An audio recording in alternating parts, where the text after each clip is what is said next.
Okay. So then you can only get in. Okay. But you can't Sure. cross over. Yeah. That would have Yeah, like a write-in. Yes, that would have been cool. Yeah. Is that right? I called But my there's a lot shop. of drama with this.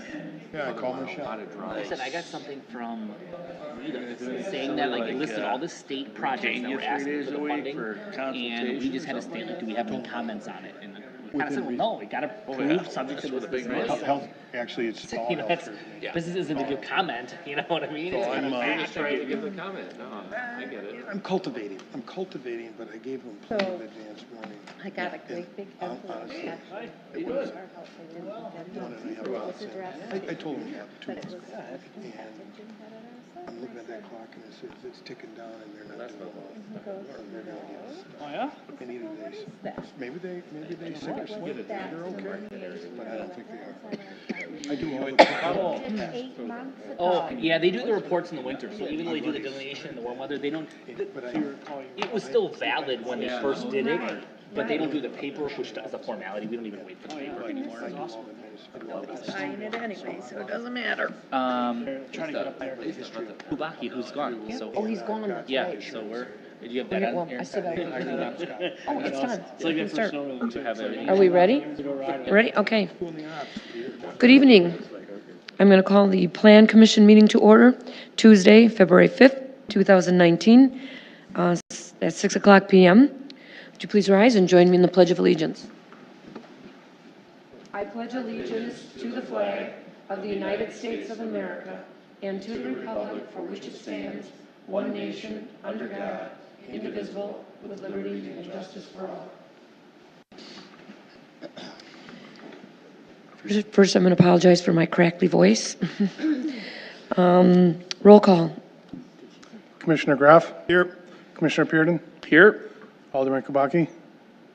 Mayor Shavarati? Here. Commissioner Jocks? Here. Commissioner Buckmaster? Here. Commissioner Bartlett? Here. And Planner Trzaskowski. Here. Thank you. Approval of, or statement of public notice.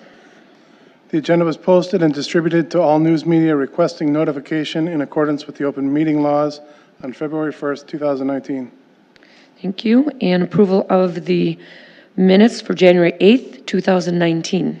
Move to approve? I'll second. Any discussion on those minutes? All those in favor? Aye. Aye. Opposed? Minutes are approved. We have consent. Resolution 002-2019, approval of a two-lot certified survey map for the Goer property on Parker Drive. Resolution 003-2019, approval of a four-lot certified survey map for the Amen property located on South Danoon Road. And Resolution 004-2019, approval of a three-lot certified survey map for the Amen property located on South Danoon Road. Move to approve? Second. Any discussion on the consent agenda items? Okay, all those in favor? Aye. Aye. Opposed? Consent agenda items are approved unanimously. Takes us to new business.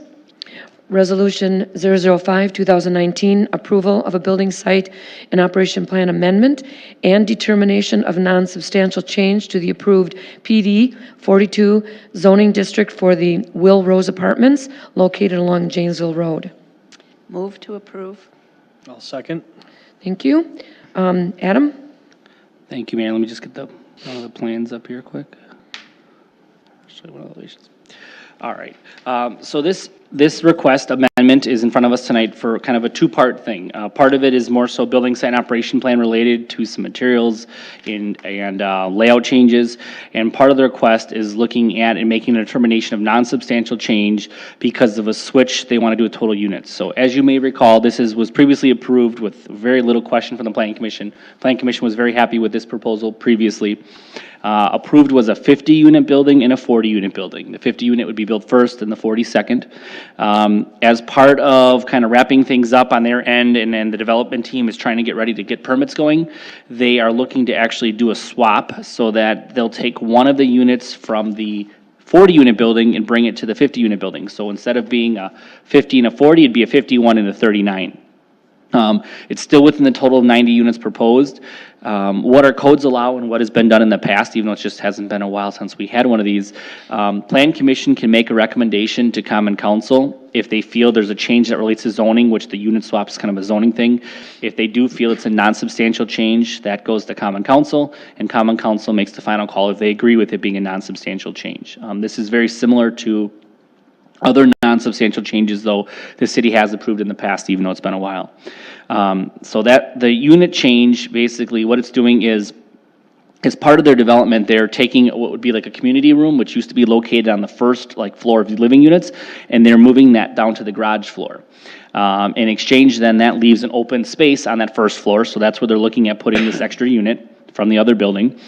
And as part of moving this then to the garage floor, that allows them to have like outdoor space with grills and stuff right at the grade level, which is helpful for them, as well as then that displaces 3 parking stalls. So part of this request is the idea of, is the Plan Commission all right with those 3 indoor stalls now going outdoors? And that kind of then further brought up the question of, because there's extra unit, which is a 1-bedroom, do we need to account for extra parking for that 1 unit that's being added? So actually, and the plan that's in front of you, not on your packet, but the one in front of you, this is a revised plan along with the revised narrative. And those revised plans and revised narratives go into the more detail, talking about that they relocated 3 parking stalls from in the garage outside. And then they actually even added 2 additional stalls to make up for that additional unit that's being brought into this building. The only other changes, there's a few slight architectural changes, nothing significant, but if you read in your packet, some of the more important ones to note, they want to replace some areas back where the patio areas are that are kind of recessed into the building. They want to replace the fiber cement panels there with some fiber lap siding. If you look at the elevations and zoom in, you really see it's a very minor change. Staff doesn't see any issues with this. I actually drove by some buildings this weekend, coincidentally, that I happened to be looking and actually noticed a couple buildings I saw that were under construction in southeast Wisconsin had the same features. So maybe it's more common than we know, but it's very minimal, same kind of color, looks really good. I don't think it should change anything. It's still a cement board product siding, so it's a higher durable product, not just some kind of aluminum or vinyl siding or something. So it's really only in the recessed patio areas, so it shouldn't be much of a concern, at least on the staff level. There was just some notes about doing some, the top cap features that are on some of the parapet areas. Just looking at the before and afters, just kind of how they show that. We want those to kind of have a 4-dimensional, or I should say 3-dimensional, but all 4-sided kind of cap feature, not just ending on the back. This is something we've been looking at on more and more properties lately when there are kind of taller parapet features. And then the last architectural change is not really a change, but just a kind of I think a refinement of their plans, which I think is a positive, is the areas, as you see, like on the Janesville Road elevation, where there's brown, kind of that wood pattern cement board material. Those areas just got a little bit larger. So there's just some notes about windows and door sizes and colors and things to just make it look nice and cohesive. But overall, staff is recommending approval for the architectural changes, recommending approval for the unit swap, which includes the recommendation to Common Council. The only thing that I think the Plan Commission might want to talk about, but maybe not, is making sure they're okay with the way that the parking is being adjusted. Thank you, Adam. Are there any questions or discussion? So you're looking at an additional 5 exterior stalls, Yes. essentially. Yeah, 3 that were inside that are moving outside, and then 2 additional for the extra unit. And that's just being shifted from the one building to the other?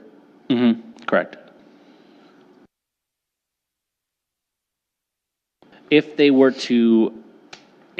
coming forward today and saying we want to add a unit, then we would have been actually amending, it would have been like a rezoning. Right. Because it's the same number of units. And even if the ordinance that originally approved the original rezoning wasn't specific to a 40 and a 50, we might not even be here talking about this, but because it was specific, that's why we have to do the non-substantial change procedure. Anything else? I certainly view it as non-substantial. And so with that, all those in favor? Aye. Aye. Opposed? It is approved unanimously. Any miscellaneous, Adam? No, nothing at this time. Okay. I would entertain a motion to adjourn. So, second? All those in favor? Aye. Aye. Opposed? We are adjourned. I sit down, Adam. Thank you. That was quick. Good night. Good night, everyone. Good night. See ya.